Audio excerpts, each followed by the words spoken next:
Okay, from San Manuel, Tarlac mga kabro. So 200cc conversion, katatapos lang natin. So tinest drive natin ngayon dito sa bakanting fish pan. Alright, so dito mga kabro, sa 200cc conversion mga kabro, kapag sa TMX 125 Alpha, automatic yan, dapat magpalit na rin ng panggilid set para mawala yung halinghing or meow-meow or pusa-pusa na tinatawag sa mga Alpha 125 sa mga naka low speed na panggilid. Kasi kadalasan ganun ang mga sakit ng mga ganito, low speed na panggilid. So ngayon nilagyan din natin to ng panggilid ng TMX 155, 70, 21, 37 na gear ratio. So yung stock kasi na gear ratio ng mga ganito nga TMX 125 Alpha or yung mga China, mga Rusi, is 73 sa housing, and then 18 sa drive gear, and then 39 sa oil pump. So low speed talaga.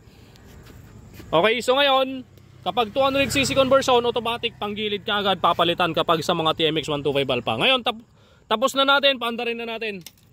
Alright, push button.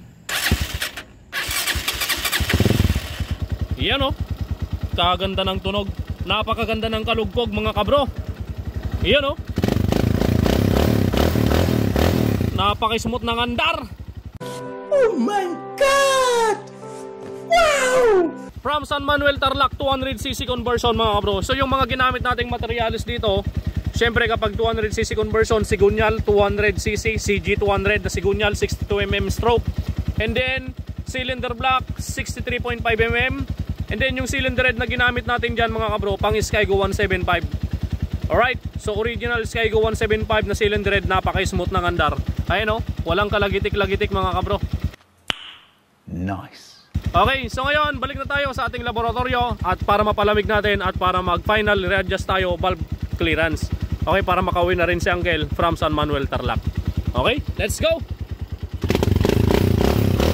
Wow!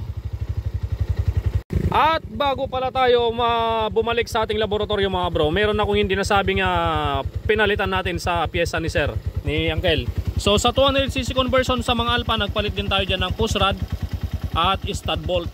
Alright, so ngayon Sigunyal, black, cylinder head, valvula, push rod at stud bolt.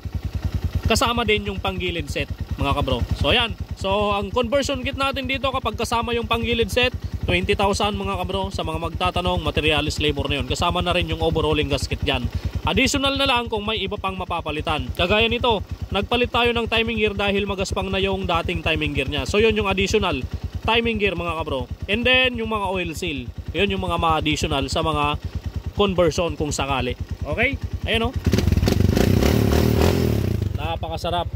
Sana all. Sana all. Okay, let's go. Balik na tayo sa ating laboratorio. Ayan, makakauwi na si Uncle. Uncle, salamat.